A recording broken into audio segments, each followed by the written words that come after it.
सिंह राशि वाले मेरे मित्रों, शनिदेव वक्री हो रहे हैं 27 जुलाई को। मुझे पता है आपने बहुत सारे वीडियो इस पर देख लिए हैं, लेकिन ये वीडियो जरूर देख लेना। गारंटी देता हूं आंखें खुल जाएगी आपकी। अच्छा, तो ये सच्चाई है शनि के वक्री होने की और ये रिजल्ट मुझे मिलेगा। मैं तो फालतू में ही डर रहा था या डराया जा रहा था, ऐसा भाव आपके मन में आ सकता है। इसलिए ध्यान से सुनना जो मैं बता रहा हूं। 5-7 मिनट की बात है, अपनी बात कह दूंगा, आपका कॉन्सेप्ट क्लियर हो जाएगा। पहली बात, शनि वक्री हो रहे हैं 27 जुलाई को, 11 दिसंबर तक रहेंगे। मैंने यहाँ एक हेडिंग लिख दी है, बहुत बड़ी राहत है। क्यों है? क्योंकि शनि आपके अष्टम भाव में थे, ढैया बना रहे थे। अब यहाँ पर दो बातें आपने सुनी होगी। एक व्यक्ति ने आपको कहा होगा, अरे भैया सिंह राशि वालों, तुम्हारा तो और डेंजर टाइम आने वाला है, क्योंकि शनि जब वक्री होते हैं तो बड़े ही खतरनाक हो जाते हैं, गजब के खतरनाक हो जाते हैं। तो एक व्यक्ति बोलता है कि नहीं, वक्री होके शनि स्तंभित होंगे, कमजोर होंगे, तो आपको जो ढैया में नेगेटिव फल दे रहे थे ना, वो अब कमजोर पड़ जाएंगे। और हर साल शनि वक्री होता, कोई नई बात नहीं है। अरे जब शनि नेगेटिव फल दे रहा है तो क्या पूरे साल ही जो थोड़ी कष्ट देगा?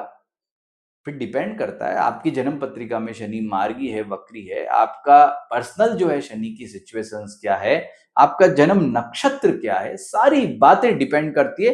लेकिन सार में मैं कहूं तो यस, आपके लिए समय पहले से बेटर हो रहा है, इसमें कोई डाउट नहीं है। अरे भाई डाउट तो नहीं है, लेकिन रिजल्ट क्या मिलेंगे ये भी तो पता हो। मैं यहां पर बड़ी बड़ी बातें कर लूं, आपको डरा दूं, टेंशन दे दूं, वो मेरा उद्देश्य नहीं है, बल्कि आपको गहराई से जानकारी देना मेरा उद्देश्य है। तो हमें गहराई में जाना पड़ेगा, तो ये देखना पड़ेगा कि आपका नक्षत्र क्या है। आपका नक्षत्र मगा है, पूर्वा फाल्गुनी है या उत्तरा फाल्गुनी है? तो आपकी सिंह राशि है और मान लो आपका मघा नक्षत्र है, आप मघा नक्षत्र के व्यक्ति हो, तो एक बात लिख करके रख लो, शनि का डेंजर सिचुएशन या ढैया का प्रकोप का समय खत्म हो चुका है। कब का ही खत्म हो चुका है, क्योंकि शनिदेव अभी रेवती नक्षत्र में है 9 अक्टूबर तक। तब भी आपके लिए शनिदेव का फल अच्छा ही रहेगा, मतलब वो नेगेटिव वाली टेंशन छोड़ दो आप।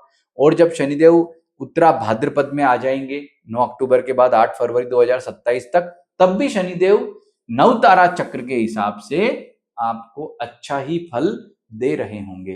तो सिंह राशि और मघा नक्षत्र जो कि शुरू के जो स्टार्टिंग अंश में होता है, अगर आप वहां पर हो तो टेंशन भूल जाओ। 13 डिग्री में आपका चंद्रमा सिंह राशि में है, तो 13 डिग्री तक में कोई टेंशन, दिक्कत, परेशानी आपके जीवन में नजर नहीं आती है। और यदि आपका जन्म नक्षत्र पूर्वा फाल्गुनी है, तो अभी तक समय आपका इतना बुरा नहीं था, अब तो और टेंशन खत्म है। लेकिन जब उत्तरा भाद्रपद में 9 अक्टूबर को शनिदेव प्रवेश करेंगे, तो उत्तरा फाल्गुनी वालों को टेंशन, दिक्कत, परेशानी बढ़ेगी, और वो परेशानी अपने पीक पर होगी। ध्यान से सुनिएगा, पीक पर होगी 11 दिसंबर से लेके 8 फरवरी तक, जब शनि उत्तरा भाद्रपद में और मार्गी अवस्था में शनि होंगे। एंड उत्तरा फाल्गुनी नक्षत्र वालों की बात करें तो अभी उनका समय जो है बड़ा ही टेंशन, दिक्कत वाला था।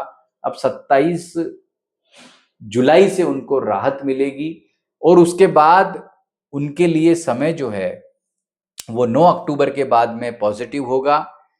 और 11 दिसंबर के बाद में, मतलब 11 दिसंबर को जब शनि मार्गी होंगे, तब उतना बेटर नहीं रहेगा। लेकिन हाँ, मैं कहूं 8 फरवरी से लेके और 11 दिसंबर तक उत्तरा फाल्गुनी नक्षत्र वालों को विशेष राहत मिलेगी, टेंशन नहीं रहेगी, ढैया का प्रकोप नहीं रहेगा। तो ये जो मैंने आपको जानकारी दी है, इसके आधार पर आप ये समझिएगा कि ये शनि मुझे कैसा फल देगा। लेकिन अभी बात पूरी नहीं हुई है, क्या तो नुकसान कर सकता है और क्या नुकसान नहीं करेगा, ये बात भी समझो। तो उसके लिए आपका लग्न क्या है, ये क्या है, देखो। यदि आपका लग्न मेष है, सिंह है, धनु है, कर्क है, वृश्चिक, मीन है, तो समझ लो शनि आपका डेंजर है, दिक्कत है। क्योंकि यहाँ शनि भैया कारक ग्रह नहीं होता है, अकारक ग्रह होता है। लेकिन अगर आपका लग्न वृषभ, मिथुन, कन्या, तुला, मकर या कुंभ में से एक है, तो फिर समझ लो समय आपका बेस्ट है। जैसे वृषभ आपका लग्न है और राशि आपकी सिंह है, तो तो आपका करियर अच्छा होगा, करियर में पॉजिटिविटी आएगी, आपके आर्थिक स्थिति बेटर होगी, भाग्य श्रेष्ठ होगा। यदि आपका लग्न मिथुन है तो ऐसी स्थिति में आपके जीवन में बढ़िया यात्रा के योग बनेंगे, विदेश यात्रा के योग बनेंगे, भाग्य अच्छा हो जाएगा। विदेश यात्रा में कोई वीजा वगैरह का इश्यू है तो वो टेंशन खत्म हो जाएगी। यदि आपका लग्न कन्या है तो आप में एक कॉन्फिडेंस बढ़ेगा। विद्यार्थी हो तो कोई कंपटीशन के एग्जाम दे रहे हो तो उसमें शानदार परफॉर्मेंस आपका रहेगा। तो ऐसे लाभ आपको यहाँ पर मिलेंगे। तुला लगन है तो धन संपत्ति वाली स्थिति में पॉजिटिविटी आएगी, विद्यार्थियों के लिए समय ठीक ठाक होगा।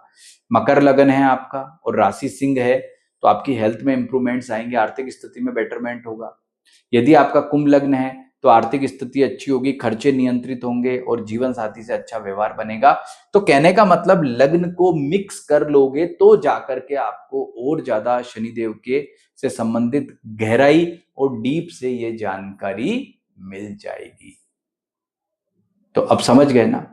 अब मैंने आपको जो जानकारी दी है वो पॉइंट टू पॉइंट आपके व्यक्तिगत आधार पर, भले सिंह राशि हो लेकिन फिर भी क्यों शनि सभी सिंह राशि वालों को एक जैसे फल जो है नहीं देते हैं, उसका भी मैंने आंसर यहां पर आपको कर दिया है।